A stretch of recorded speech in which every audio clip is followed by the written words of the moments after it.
was able to heal himself with the therapy. So he was avoided chemo. Yeah, and he did it, and that's what we talked about. It was pretty cool. Damn. But going back to the fight, yeah, it was. I just did one fight because King of the Cage was coming to New Mexico. I got my black belt. I wanted to test it out. I never thought I would fight. That was your first fight. First fight, and then I sold a bunch of tickets. So they asked me if I wanted to do another one. And then there was like no money. It was like $300. So I was like, man, can you guys pay a little more? It's like, well, if you do this fight, we'll give you a title shot. And I was like, all right, fine. And then I just did that, and then he was a big name, right? He had gone to Japan and beat Rumina Sato. Oh, that's right. Rumina Sato was like the first lightweight MMA kind of superstar, right? Yeah. Judo champion, and I still think that's where a lot of the modern leg lock game came from, was Sato. Like if you look at when that kind of was 10 years ago now, that Danaher's team kind of reintroduced all those techniques to jiu-jitsu. If you look back at like what Sato was doing, it's really similar, like threatening, like leg drag, falling back into saddle positions, and yeah, he was way ahead of his time. Yeah. I remember Feitosa.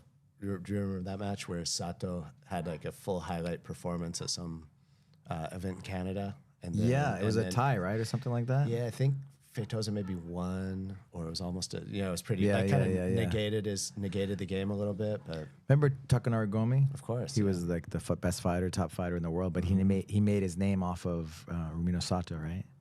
Yeah, I didn't know that. Yeah. And he beat him in MMA. Yeah, he beat him in Shudo, right? In Shudo, yeah. Okay. But Takanori Gomi was the top MMA fighter. For a while, right? Mm-hmm. For the lightweight division. Yeah. It's crazy. It seems like lifetimes ago. Yeah, there's a funny story. I remember,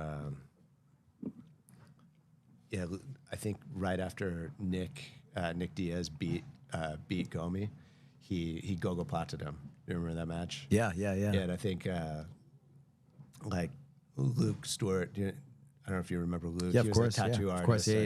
From Half. From Half. Like, for me, has the best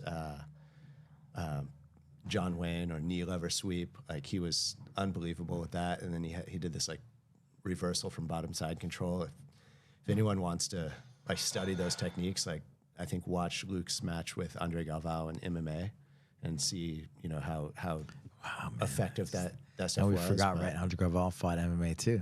Strike Force and everything else. Old days. But I remember Luke called Nick to congratulate him, and then we watched Nick pick up the phone, like in the ring still, on TV. It's like, no, I can't train Monday. I just fought. But yeah. Half Gracie and Santa Cruz, man. Those were like hotbeds of jiu-jitsu.